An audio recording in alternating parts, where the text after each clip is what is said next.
Supongamos que esta persona está moviendo esta caja y para moverla necesita hacer fuerza sobre esta caja. Es decir, necesita aplicar una fuerza sobre la caja para que ésta se mueva. De aquí nos damos cuenta de que para que ello ocurra, la persona necesariamente necesita tocar la caja. Pero, mientras estudiamos en este curso las cargas eléctricas, nos dimos cuenta de un hecho, que no todas las fuerzas requieren que los objetos se toquen. Por ejemplo, si tenemos dos globos cargados, ambos con la misma carga, supongamos, como en este caso, un globo con carga eléctrica negativa y el otro igual, vamos a ver de que estos se repelen. ¿Qué significa esto? Significa que, por ejemplo, el globo de la izquierda ejerce fuerza sobre el globo de la derecha y lo aleja. Y a su vez, el globo de la derecha ejerce fuerza sobre el globo de la izquierda y lo aleja. Eso significa que se repelan. Pero, a diferencia del caso anterior, nos podemos dar cuenta de que para que esta fuerza se ejerza, no requiere un contacto. Es decir, no requiere que los objetos se toquen. Vamos a hablar de dos fuerzas entonces. Fuerzas por contacto y a distancia.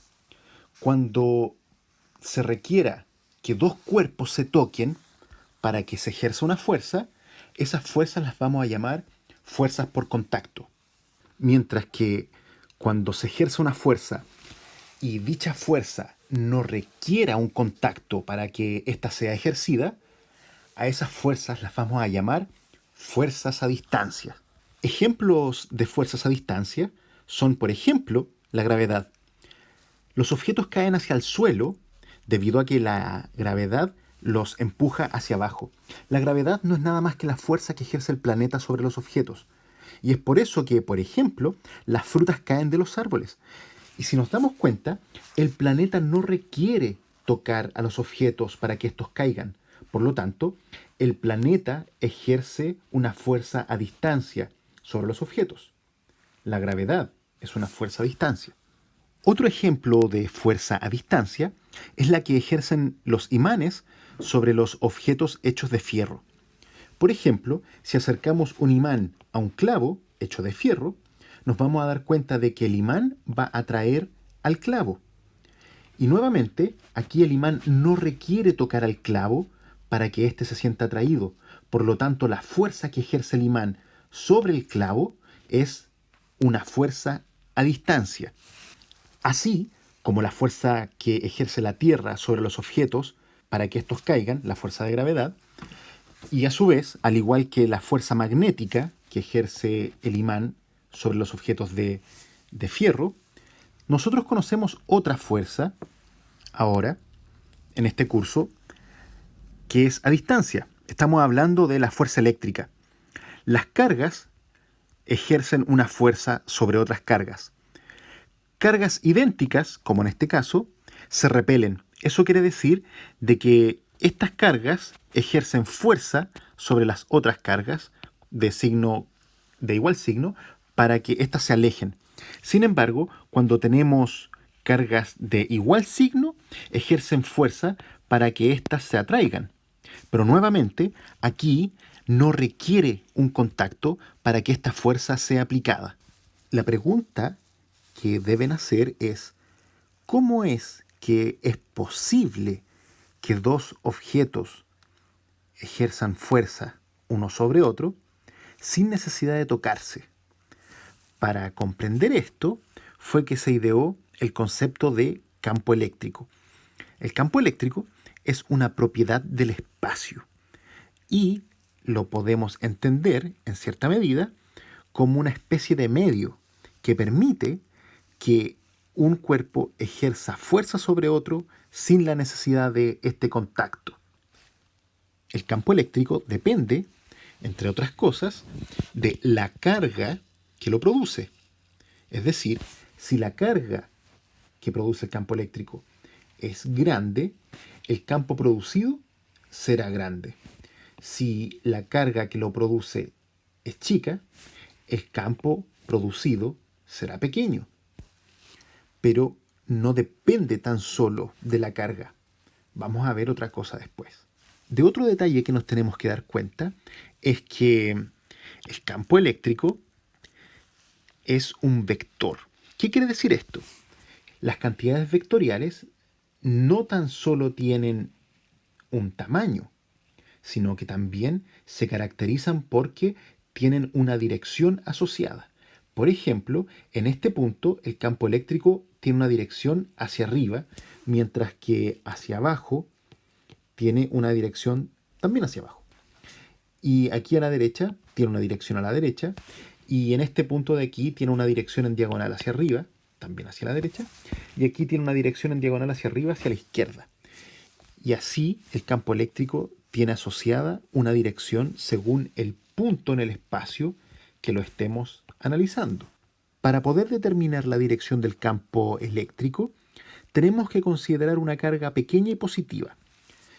Por ejemplo, si ponemos una carga pequeña y positiva aquí, esta se verá repelida por esta carga positiva. Entonces, la fuerza que sentiría esta carga pequeña y positiva sería hacia arriba. De este modo, el campo eléctrico va hacia arriba.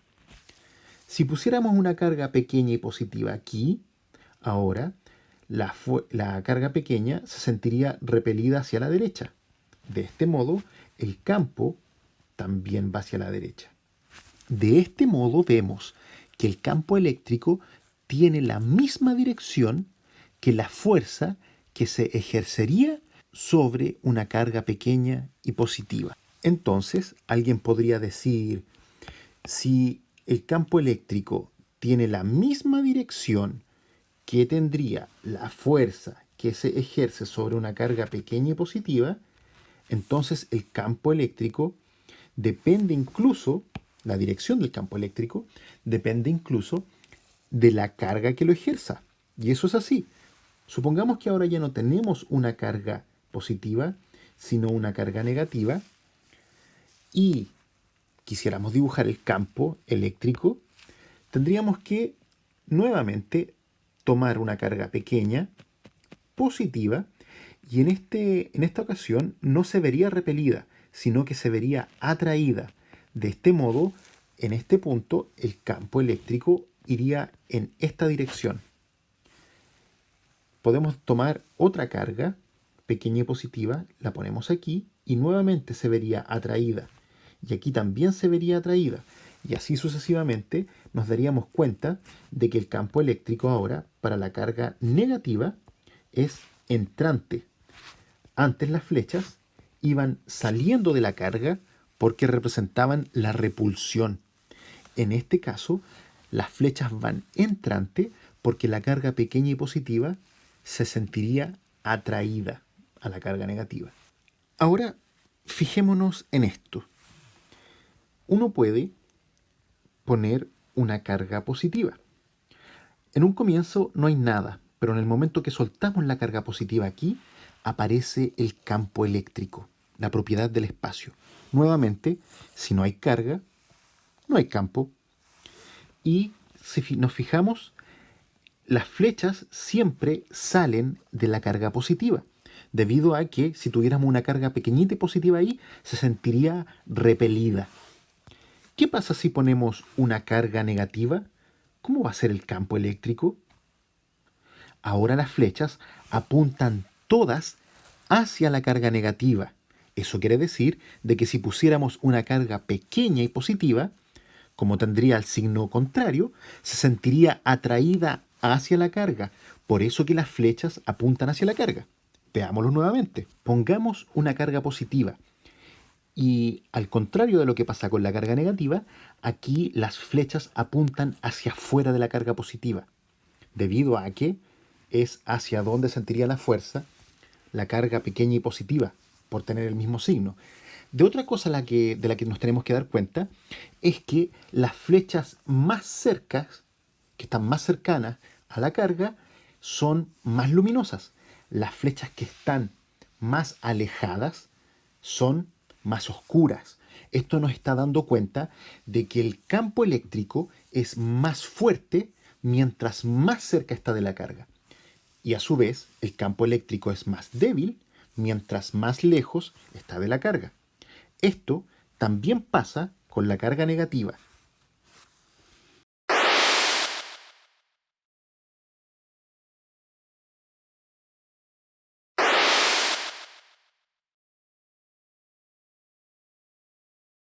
¿Qué pasará entonces si ponemos dos cargas positivas?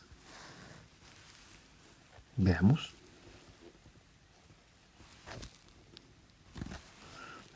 Qué interesante.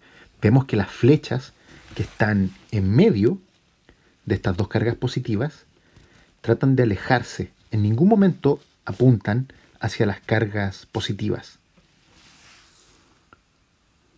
¿Qué pasa si ahora ponemos dos cargas negativas? Al igual como lo hicimos con las cargas positivas.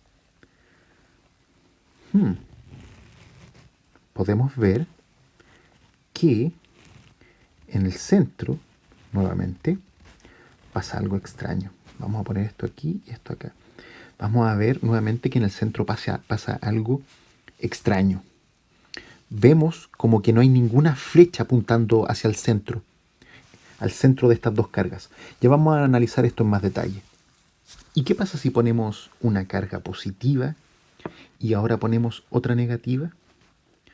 De la carga positiva las flechas salen y a la carga negativa las flechas buscan entrar. Y veamos cómo se van generando ciertos caminos. Esto lo vamos a analizar. Analicemos los campos eléctricos que acabamos de ver. Por ejemplo, este de dos cargas positivas. Nos damos cuenta de que aquí pasa algo interesante. En este punto, una carga positiva se sentiría repelida hacia allá, pero a la vez, al llegar a este punto, también se sentiría repelida hacia allá. Por lo tanto, esta carga tendría un movimiento, si la dejáramos libre, en esta dirección. Es por eso que estas flechas siguen esas direcciones. Si se fijan, podemos ver cómo se van formando ciertos caminos, ¿ya? Que son los que seguiría una carga positiva si la dejáramos libre. Aquí están. Y si se fijan, tanto aquí como aquí, como aquí, como aquí, es hacia donde se sentiría repelida la carga. Podemos ver cómo se van formando una especie de líneas. Estas líneas son las llamadas líneas de campo. Si nos damos cuenta, aquí pasa algo muy similar a lo que pasaba anteriormente. Sin embargo, aquí las flechas ya no son salientes, sino que todas vienen llegando a las cargas. Y nuevamente vemos que se generan estas líneas de campo entrando hacia las cargas, líneas de campo entrando hacia las cargas, ya que si pusiéramos una carga pequeña y positiva aquí, se sentiría atraída. Fíjense cómo se van formando ciertos caminos con la dirección de las flechas. Aquí pasa algo interesante. Si pusiéramos una carga aquí, se vería repelida por esta carga positiva. Si pusiéramos una carga positiva aquí, pero a su vez esta carga positiva se sentiría atraída por esta carga de acá negativa. Así que cómo se movería, de hecho, producto de estas fuerzas, la dejaríamos aquí, se iría hacia allá, como indica la flecha, pero luego haría esto. Se sentiría atraída por la negativa. En primera instancia, repelida por la positiva y también atraída por la negativa. Y así se empiezan a formar nuevamente estas líneas de campo. Como pueden ver aquí, se empiezan a formar estas líneas de campo, que son estos caminitos que seguiría, ¿ya?, la carga positiva si se encontrara acá. Démonos cuenta de algo, y es lo que habíamos mencionado anteriormente. Aquí en este sector las flechas están muy blancas, muy claras. Eso indica de que el campo bien cerca de las cargas es bien intenso. Sin embargo, en este sector las flechas son más oscuras, se van degradando, desvaneciendo, debido a que mientras más lejos estamos, más débil es el campo. Y como es el campo quien ejerce la fuerza o el medio, ya, pensémoslo de esta manera. Las cargas eléctricas ejercen fuerza sobre otras cargas, supongamos que tengo una carga positiva, ¿ya? Una carga eléctrica como esta ejerce una fuerza sobre una carga positiva de acá, mediante esto que es el campo eléctrico. Y de aquí nos damos cuenta de que en este sector el campo es más débil, por lo tanto la fuerza que va a ejercer es más débil. Si nos ponemos en este sector, la fuerza va a ser mayor debido a que el campo es más fuerte. Con eso nos tenemos que quedar el día de hoy. Concepto de campo eléctrico.